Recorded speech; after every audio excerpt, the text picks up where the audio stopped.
Bienvenue dans le podcast Nouvelle Conscience.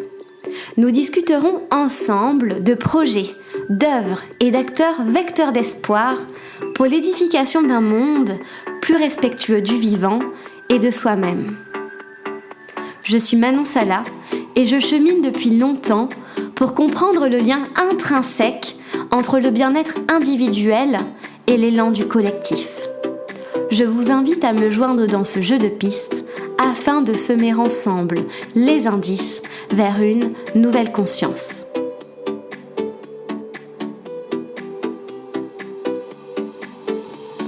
Aujourd'hui, je reçois Claire Egnel du collectif pour un réveil écologique au micro de Nouvelle Conscience.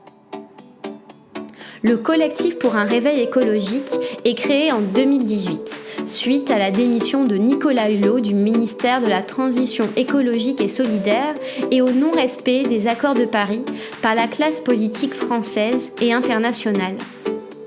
Plusieurs étudiants et étudiantes de grandes écoles font le constat d'un enseignement supérieur incapable de répondre aux enjeux écologiques et environnementaux de notre temps. Ils et elles impulsent le manifeste pour un réveil écologique qui regroupe aujourd'hui plus de 32 000 signatures. Dans ce manifeste, les signataires demandent un enseignement supérieur à la hauteur de ces enjeux. Ils et elles souhaitent ainsi faire pression sur leurs futurs employeurs et provoquer leur engagement autour de ces sujets. Dans cet épisode, je vous propose d'explorer les initiatives déjà impulsées dans l'enseignement supérieur, tout en nous inscrivant dans une réflexion plus large sur la nécessaire évolution du système éducatif français en matière environnementale et climatique. C'est un plaisir pour moi de vous livrer cette discussion impactante et engagée. Par ailleurs, si vous souhaitez me soutenir dans cette aventure, la meilleure façon de le faire est de me suivre sur Instagram et également me laisser 5 étoiles ainsi qu'un beau commentaire sur iTunes. N'hésitez pas également à m'écrire, je suis toujours ravie de vous lire et de vous répondre pour construire ensemble cette nouvelle conscience. Je vous souhaite une très bonne écoute. Bonjour Claire. Bonjour. Comment vas-tu aujourd'hui ? Je vais très bien, merci.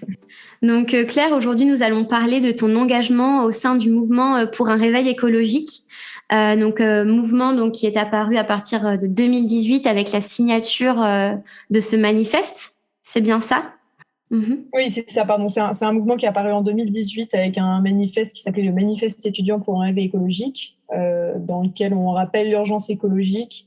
Et également, en tant qu'étudiant, on se positionne d'une part en prenant nos responsabilités d'étudiants de grandes écoles, en disant que on a une possibilité que n'ont pas tout le monde, qui est de choisir potentiellement un employeur, et donc on s'engage à choisir un employeur qui soit en cohérence avec l'urgence écologique. Et puis aussi, plus proche de notre réalité d'étudiants, on fait le constat qu'on n'est pas du tout formé aux enjeux écologiques, alors que ça va être un enjeu absolument majeur de notre vie, tout simplement, et notamment la vie professionnelle. Et donc on s'engage là-dessus, et c'est à partir de là qu'on a développé tout un travail sur l'enseignement supérieur et également nos relations avec les employeurs. Super. Donc aujourd'hui, on ne va pas évoquer le volet emploi, entreprise. On va plutôt se concentrer sur les apports du mouvement dans l'enseignement supérieur. Et la première question que je souhaiterais te poser, c'est quelles ont été les évolutions positives, on va commencer par le positif, depuis la signature du manifeste et l'apparition du manifeste en 2018. Comment l'enseignement supérieur a intégré ces enjeux, quels ont été les impacts du manifeste dans les différents établissements que vous avez touchés. Alors, donc, sur le positif, il y a déjà plus généralement quelque chose qui est assez manifeste depuis 2018 et depuis depuis qu'on a commencé à pousser cette question précise de la formation, c'est qu'on se rend compte qu'aujourd'hui c'est une question qui ne fait plus débat sur le fait que c'est une nécessité, même s'il y a encore de gros retards dans la plupart des établissements, même sur la mise en place de ces formations. Mais aujourd'hui, on ne discute plus cette nécessité et c'est intégré dans un des enjeux d'adaptation du supérieur. Donc ça, c'est un peu sur le discours, mais c'est vrai que c'est un peu le jour et la nuit par rapport à 2018, où en fait les enjeux que les enseignements supérieurs se posaient en lien avec l'écologie, c'était vraiment l'impact carbone des campus, donc des choses collatérales, et pas vraiment en fait ce qui est au cœur de l'enseignement supérieur, qui est la formation et aussi la recherche évidemment qu'on va poser aux étudiants. Donc c'était même pas un sujet, et en fait depuis 2018, là aujourd'hui, on se rend compte que non seulement c'est un sujet, mais aussi qu'il est évident pour tout le monde. Après, on peut observer que un certain nombre d'universités commencent à essayer de s'en saisir. Universités, établissements du supérieur, il y en a un certain nombre qui ont mis en place, par exemple, des rentrées climat avec donc des ateliers, notamment un atelier qui s'appelle la fresque du climat pour tous leurs étudiants. On a certaines écoles qui pensent, qui sont un peu plus ambitieuses, qui pensent une refonte complète de leur programme, comme c'est le cas de l'INSA, par exemple, qui fait ça avec le Shift Project. Donc on a il y a des engagements, notamment également à Paris-Saclay ou La Rochelle Université, des engagements grandissants, même si encore une fois on est loin de la piste d'arrivée, mais on peut pas dire que les choses n'ont absolument pas évolué depuis 2018. Et d'après du coup vos nombreuses études, vos rapports, est-ce que selon vous et donc selon toi aujourd'hui, l'université telle qu'elle existe en France peut intégrer de façon systémique, de façon globale ces enjeux, ou est-ce qu'on aurait besoin d'une réforme structurante de l'université, des grandes écoles, pour justement mettre ces enjeux-là au centre des formations et du fonctionnement même des établissements du supérieur? Alors c'est une question qui est extrêmement complexe, et c'est vrai qu'aujourd'hui, maintenant que ce sujet est admis, ça fait partie des questions qui se sont posées concrètement, comment on implémente ça. Maintenant qu'on a tous admis que c'était une nécessité, de manière plus ou moins honnête, évidemment. En fait, déjà, c'est compliqué de répondre à cette question en gros, les établissements donc les grandes écoles et ingénieurs, sciences politiques et commerce ont quand même des fonctionnements qui sont très différents de ceux des universités. Aujourd'hui, en fait, ce qu'on constate, c'est que globalement, c'est souvent un enseignement en silo, quel que soit d'ailleurs les établissements, c'est-à-dire que un ingénieur par exemple ne va pas du tout entendre parler de sciences sociales, ou en tout cas pas vraiment de manière approfondie, qui lui permettrait vraiment de comprendre cette discipline, et inversement, moi en philosophie, donc j'ai fait de la philosophie à l'université, et on n'a jamais parlé d'autre chose en fait. Et l'environnement, c'est quelque chose c'est une discipline qui est extrêmement transversale et qu'on ne peut pas traiter uniquement sous un seul angle. On a une vision biaisée de la situation si on traite sur l'angle purement ingénieur versus si on traite sur l'angle purement sciences sociales, par exemple. On en a des visions qui sont évidemment incomplètes. En fait, il y a une des voies sur lesquelles on commence à réfléchir, qui est une approche qu'on appelle l'approche par compétences, qui est quelque chose d'assez anglo-saxon, mais en gros qui consiste à se poser la question des personnes qu'on veut former et ensuite de créer une formation adaptée. En gros, au lieu de se dire, et donc dans l'environnement, ce serait au lieu de dire, j'ai un cours qui traite d'environnement, donc c'est bon, j'ai la bonne case. On se demanderait qu'est-ce qu'un étudiant de mon établissement, qu'est-ce que j'ai envie de lui apprendre, en quoi j'ai envie de le former. Donc ça, c'est une approche qui demanderait de transformer vraiment les maquettes pédagogiques, de faire beaucoup plus des liens entre elles. Et donc, évidemment, c'est extrêmement difficile à mettre en place dans l'état actuel des choses. Mais une chose est sûre, effectivement, c'est que le côté très cloisonné des formations aujourd'hui ne facilite pas vraiment l'apprentissage d'une discipline aussi, d'un thème aussi transversal que sont tous les thèmes qui touchent à l'écologie et à l'environnement. Oui. Et les présidents, les présidentes justement des établissements du supérieur, est-ce qu'ils vous soutiennent dans ce processus, ou est-ce que vous êtes un peu seul entre étudiants à mener la barque? Quel est votre lien avec justement les institutions dans cette évolution? Alors, évidemment, on ne va pas tous les mettre dans le même panier. Il y en a qui sont extrêmement engagés. Il y en a un certain nombre, par exemple, qui avaient signé une tribune qui était parue dans le Journal du Dimanche en 2019, qui vraiment réclamait, notamment de la part du ministère, un appui pour avoir une véritable démarche transformative et des moyens surtout, parce qu'en fait, maintenant, comme toute transformation, on a besoin de moyens pour la mettre en place. Maintenant, en fait, on se rend compte que souvent, ce sont les associations qui sont motrices, associations notamment d'étudiants, parfois des professeurs aussi qui sont moteurs. Et aussi, quelque chose dont on se rend compte, c'est que si l'environnement est de plus en plus, l'écologie est de plus en plus pris en compte, en fait, il y a un besoin de cohérence à la fois dans la stratégie de recherche, dans l'offre académique, mais également les orientations professionnelles. C'est-à-dire qu'on ne peut pas, d'un côté, parler de l'urgence écologique en cours et en même temps continuer, inviter sans aucun recul et sans aucune alternative, uniquement des grosses boîtes du CAC 40 pour un forum des métiers, ne présenter que ça en termes de perspective de carrière. Donc il y a des choses de cohérence. En gros, le fait d'avoir cette ambition vraiment transformative et englobante de mise en cohérence de l'ensemble de l'université à l'urgence écologique, ça c'est quelque chose qui est très ambitieux et qui est fait plus ou moins bien. Après, ils sont face à leurs propres difficultés structurelles. Bon, il y a évidemment un effondrement des financements dans l'ESR et notamment les universités. C'est beaucoup moins un problème chez les grandes écoles. Oui. Il y a aussi le fait qu'on part de très loin. Donc nous, on a fait une étude qui s'appelle le Grand Baromètre, qui est sortie à la rentrée de 2020, dans lequel on a envoyé un questionnaire à un certain nombre d'universités, de grandes écoles de commerce et d'ingénieurs et de sciences politiques. Et on leur demandait de répondre à un certain nombre de choses. L'idée était pour nous à la fois de se faire une idée sur leur engagement, mais aussi d'envoyer un message un peu clair disant nous on est des étudiants, voici ce qu'on attend de vous. Donc voilà, c'était un peu ce double aspect. Et en fait, dans les réponses, on pouvait voir que il y avait seulement 15% des formations qui voulaient former 100% de leurs étudiants à l'urgence écologique. Et donc en fait là on se rend compte ça reste une prise en compte ça reste une matière parmi tant d'autres, alors qu'en fait nous ce qu'on demande c'est être formé à la réalité de notre monde de demain et qu'on décide d'en faire son sujet, son cœur de métier ou pas, c'est quelque chose qui va se poser c'est un enjeu qui va se poser à tout le monde. Oui. Et le Shift Project avait également sorti un rapport, c'était des chiffres du même ordre, seulement 10% des formations qui parlent des enjeux énergie-climat. Et ça, c'est en plus sans s'intéresser à la qualité même de ces formations, qui est un autre sujet. Oui.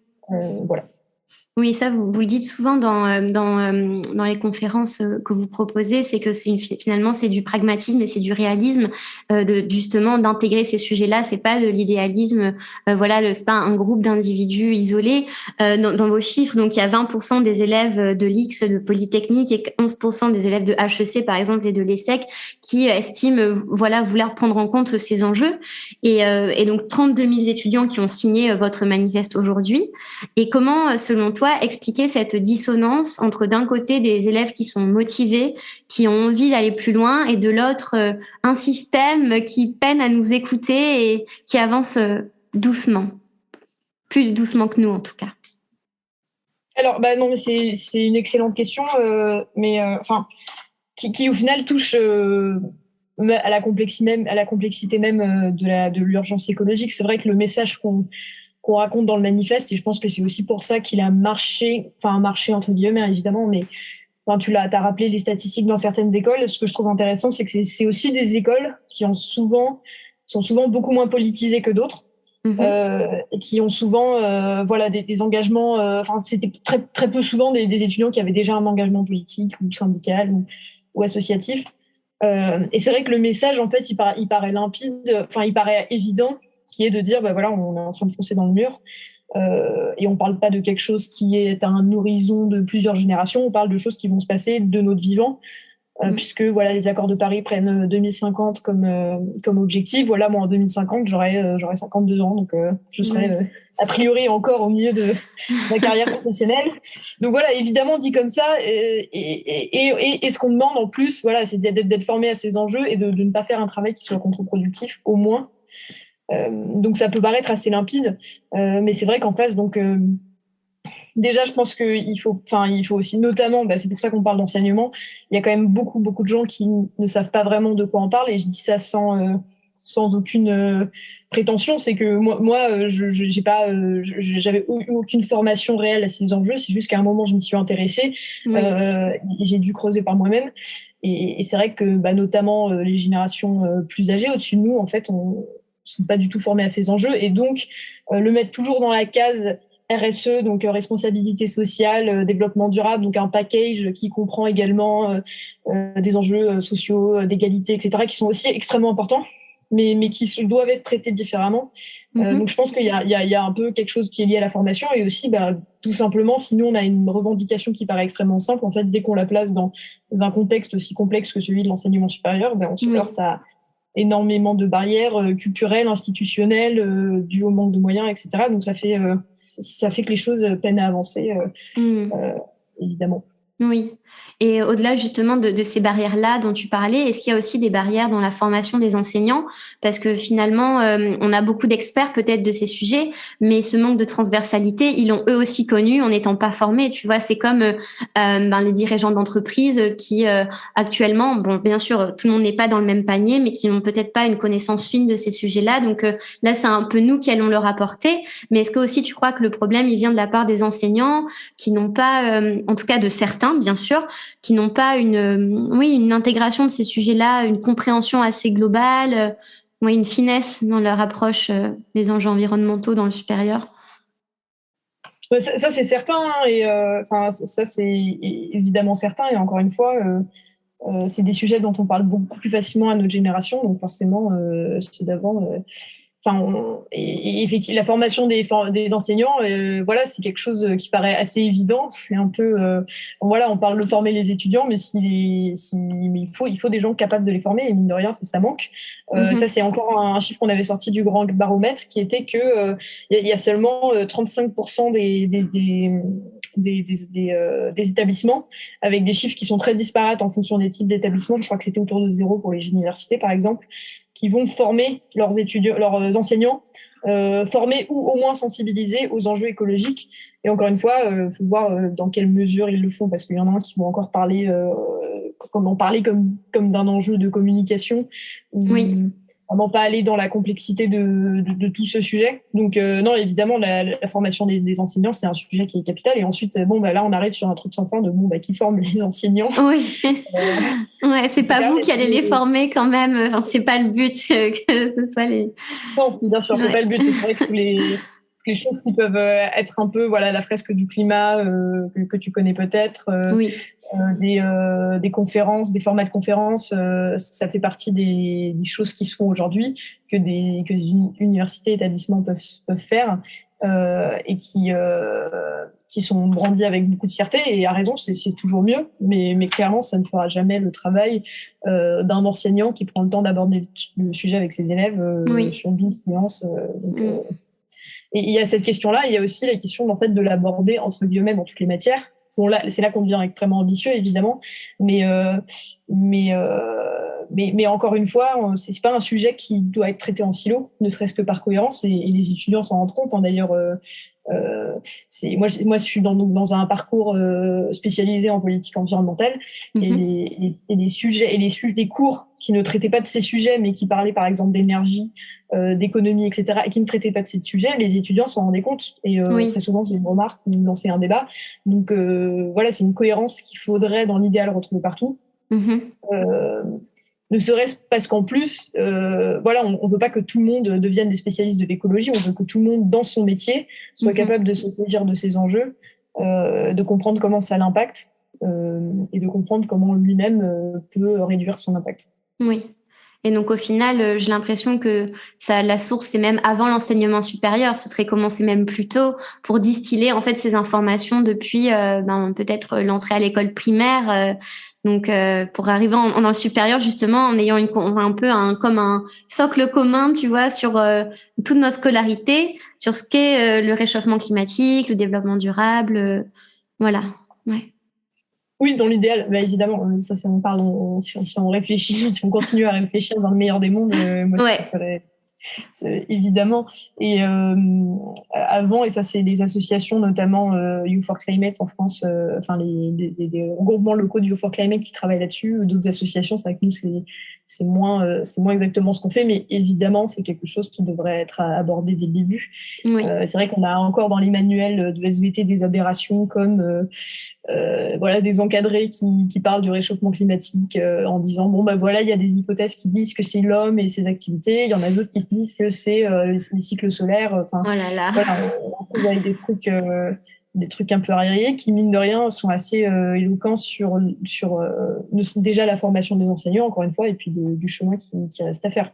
Et là, on est en amont et en aval. Encore une fois, il y a aussi mettre en cohérence l'offre de carrière, d'orientation, puisque les universités sont aussi, les établissements d'enseignement supérieur sont un lieu d'émulation entre les étudiants. C'est le moment où on découvre à peu près vers où on a envie de se diriger. Oui. Et c'est aussi extrêmement important pour ces établissements-là, une fois qu'ils ont fait tout ce travail de formation, d'être capables de présenter une diversité d'offres qui soit un peu en cohérence avec tout ce qu'on raconte sur l'urgence écologique. Oui.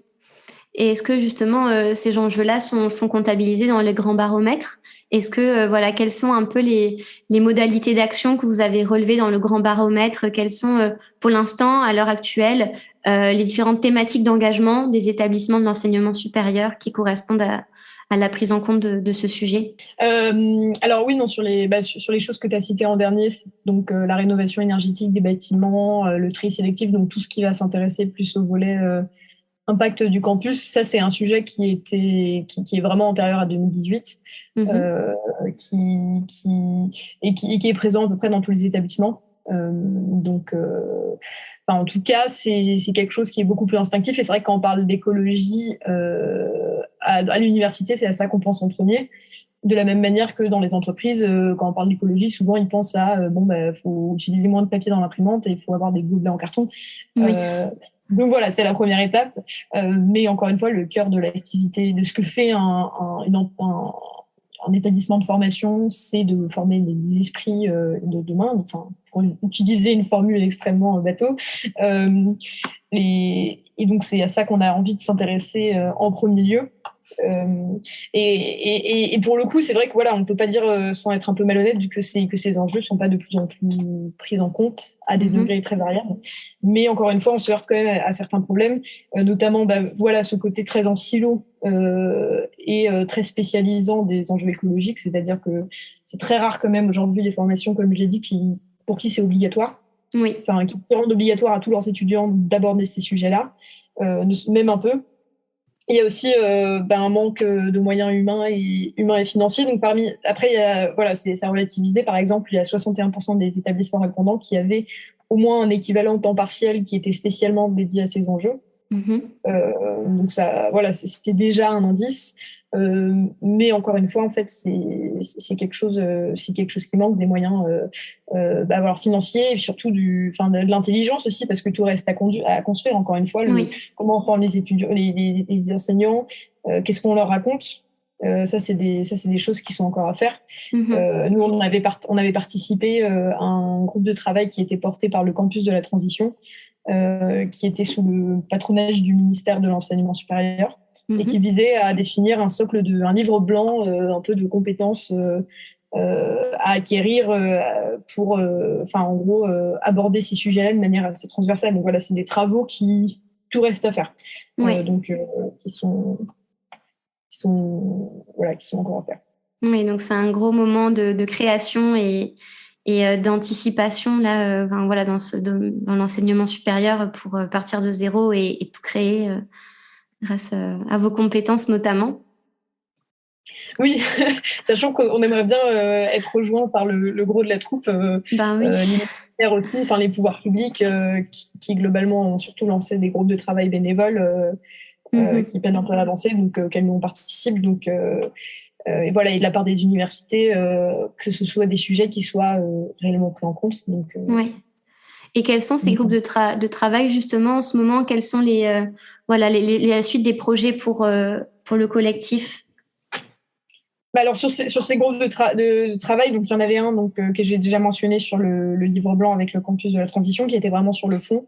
Il y en a un autre qui est encore en cours, qui a rendu un travail intermédiaire déjà, mais qui est en train d'approfondir ses conclusions, qui était piloté par Jean Jouzel, climatologue, et qui était là un groupe de travail du ministère de l'enseignement supérieur, et qui visait, donc en concertation avec tous les acteurs toutes les associations étudiantes, mais également des directeurs d'université, etc., à alors déjà évaluer la pertinence d'un socle commun pour traiter ces enjeux-là, et surtout comment le faire en fait, parce que ça je l'ai pas abordé, mais il y a une complexité assez énorme pour le fait d'avoir un changement qui... Enfin, en gros, c'est compliqué de pencher le changement autrement qu'à l'échelle de chaque établissement. Oui. Déjà parce que, heureusement, les établissements sont souverains sur ce qu'ils mettent à leur programme, et ils ont une indépendance, et c'est tant mieux d'ailleurs, évidemment. Mais donc, pour penser les choses, du coup, ça complexifie, et c'est des choses auxquelles il faut réfléchir, et des réflexions à laquelle on participe. Et puis nous, d'un point de vue plus micro, on participe à certaines initiatives comme la COP2 étudiante, par exemple, qui sont initiées par un groupe d'étudiants, et qui notamment visait à aller sensibiliser des écoles et à réfléchir à comment on mettait l'enseignement des enjeux écologiques à la page. Donc ça fait partie on a toujours un travail aussi de sensibilisation, d'intervention dans les écoles pour porter les outils qu'on a faits, et aussi essayer d'intéresser les étudiants à la question. Et dans les écoles, vous sentez les élèves réceptifs? Est-ce qu'ils comprennent cette responsabilité-là et cette nécessité d'en parler? Alors, moi, je vais parler de mon expérience. Je ne peux pas généraliser au-delà, mais donc nous, on a quand même une grosse partie sur définir ce que c'est. Donc, on commence à la base, qu'est-ce que c'est le réchauffement climatique, le forçage radiatif, le budget carbone, voilà, des choses comme ça. Pour à peu près arriver à le constat d'une situation un peu verrouillée. Donc, c'est pas très heureux. Et on essaie ensuite d'aborder ce que nous, on a fait, vraiment de pas prendre une hauteur d'enseignant, parce qu'on pense qu'on n'a ni la légitimité ni la pertinence pour le faire, mais vraiment de raconter ce que nous, face à ce constat-là, on s'est dit qu'il pouvait être pertinent de faire. Et c'est quelque chose qui résonne énormément, en fait. Moi, effectivement, j'ai eu des réactions émotionnelles assez intenses, notamment pour cette première partie qui, forcément, est toujours un choc. De toute façon, sans choc, moi, j'ai du mal à comprendre, à me dire que les personnes qui n'ont pas de choc ont vraiment compris ce qui se passait, en fait. C'est normal. Et c'est là qu'ensuite, dans l'idéal, se déclenche une envie d'agir, au moins une envie de comprendre déjà, et ensuite une envie d'agir et de prendre le sujet à bras-le-corps et d'y s'y préparer et de se construire autour de ça, et avec ça, puisque, encore une fois, qu'on le veuille ou non, ça va être assez central dans nos vies. Oui, d'accord. Donc, vous sentez qu'en fait, leur donner les connaissances de base sur ces enjeux, ça leur permet d'avoir une prise de conscience, en fait, et donc de réagir. Évidemment, comme partout, il y a des étudiants qui s'en foutent complètement, il y en a qui sont beaucoup plus investis, et il y en a un gros juste qui peut-être sait pas et n'est pas formé, et à qui aussi ça fait peur, à raison d'ailleurs, hein, je veux dire, je pense que même c'est une majorité, et donc ça fait aussi partie c'est pour ça que la formation est importante, parce que quand on fait ça en vous formant en métier, on vous dit pas juste quel est le problème, on vous dit aussi voici en quoi ça vous concerne, et voici comment vous pouvez comment vous pouvez vous saisir de vos enjeux dans votre métier, et c'est assez fondamental, à mon avis, pour combattre un sentiment ou d'abattement, d'impuissance, surtout, qui à mon avis qui peut être dangereux, parce que justement ça décourage du problème. Oui, vous avez sorti un rapport récemment qui montrait, il me semble, que c'était 75% des jeunes qui souffraient d'éco-anxiété ou qui avaient peur justement des effets du réchauffement climatique sur leur vie. Donc on voit que c'est un chiffre qui est énorme. Et donc c'est ça, se doter en fait de la pleine responsabilisation, la pleine responsabilité de ses moyens, ça permet de diminuer la frustration, et ça donne aussi c'est une force motrice pour s'engager. Oui, et puis moi, c'est un chiffre qui m'a énormément surprise, parce que, alors, je ne sais pas pour toi, mais 75% de mes amis ne sont pas tous des écolos. En fait, ça reste une très forte minorité, et même si on prend ceux qui sont allés aux marches pour le climat et juste à ça, ça représente toujours pas 75% de mes amis, en fait. Et c'est ça qui m'a impressionnée, c'est de me dire, en fait, effectivement, c'est tout le monde, quoi. Et Oui. tout le monde a cette vague inquiétude, avec toujours, parce qu'il y a un certain nombre d'études qui montrent aussi que si la sensibilisation aux enjeux écologiques a beaucoup augmenté, la compréhension de ces enjeux reste toujours très mauvaise. C'est une chose de savoir qu'on va se prendre quelque chose d'assez lourd sur la tête, mais exactement pourquoi, d'où ça vient, quelles sont les solutions, ça c'est quelque chose qui demande d'y rentrer un peu plus. Et effectivement, face à quelque chose qui peut être un peu paralysant, moi je suis assez persuadée que le simple fait d'en parler, de se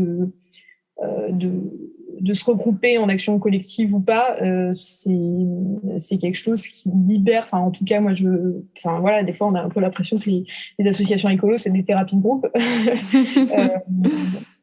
Et qui marchent très bien. Alors après, il ne faut pas non plus laisser beaucoup le poids, la responsabilité d'absolument tout à cette autre génération qui malgré tout, n'est toujours pas aux commandes.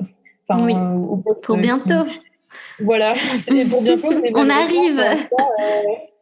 Malheureusement, encore une fois, on ne peut pas se permettre. Enfin, voilà, le dernier rapport du GIEC qui est sorti, enfin du groupe 1 du GIEC qui est sorti il y a quelques semaines, disait qu'en gros, pour les 2 degrés, 1,5 degré, c'est à peu près mort. Pour les 2 degrés, c'est la décennie qui arrive qui va être décisive. Donc, en fait, malheureusement, ça va être les personnes qu'on a actuellement aux manettes qui vont être décisives aussi. Donc, oui. Ouais. Voilà, les jeunes, mais aussi les autres. Oui, voilà, ça nous incite à agir de concert et comme tu disais, c'est intéressant d'étudier ce chiffre qui se cache derrière ces 75%, parce que voilà, c'est pas que des écolos, c'est pas que des gens mobilisés. On sent que voilà, ce sujet nous concerne tous et toutes. Et après, on a différentes façons de réagir. Et voilà, l'information déjà, c'est la clé. La connaissance, c'est la clé du pouvoir, la clé de l'action. Donc, c'est un merci pour tout ce que vous faites pour nous, pour l'extérieur. Je viens de le dire, moi, c'est pour moi d'abord. Hein. Pour toi, oui. Mais en tout cas, pour nous fournir l'information, tu vois, vraiment normaliser, vulgariser ces informations très complexes. Tout le monde n'a pas lu les rapports du GIEC, donc voilà, c'est important qu'il y ait des gens qui le fassent pour ceux qui vont pas se plonger spontanément dans ces lectures aussi. Donc merci Claire. On arrive à la dernière question du podcast qui est pour toi la signification de Nouvelle Conscience. Donc c'est le nom du podcast, Nouvelle Conscience. Qu'est-ce que ça signifie pour toi? Comment tu le ressens quand tu l'entends, le lis? À première vue, comme ça m'évoquerait d'abord quelque chose de générationnel, mais je trouve ça très orgueilleux pour une génération de se prétendre. Enfin bon, on connaît tous la citation de Camus. Chaque génération se croit vouée à refaire le monde. Et je ne pense pas que notre génération soit plus vertueuse que la suivante, comme celle qui arrive plus que nous. Donc, Nouvelle Conscience, j'ai l'impression que ça m'évoque plus, sans dogmatisme ou ésotérisme, évidemment, éventuellement la prise de conscience, enfin, ce qui se passe quand on décide de s'engager et on décide de.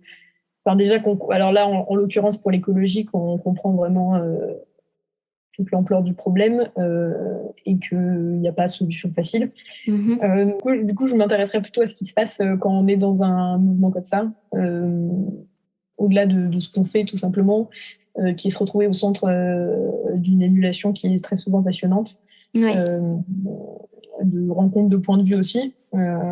Voilà, si on reste sur les formations, moi j'ai une formation en sciences politiques et l'association dans laquelle, le collectif était pour moi la première fois que j'étais en contact avec des gens qui ne faisaient pas les mêmes formations que moi. Ouais. Et donc c'est aussi ça que ça apporte. Justement d'être en lien avec d'autres consciences, la conscience scientifique, la conscience plutôt politique et vers un objectif commun. Merci beaucoup. Voilà. On peut vous retrouver sur LinkedIn. Vous avez un très bon site internet aussi, sur Instagram. Vous pouvez aussi signer le manifeste. Vous avez toujours besoin de nouvelles signatures, j'imagine.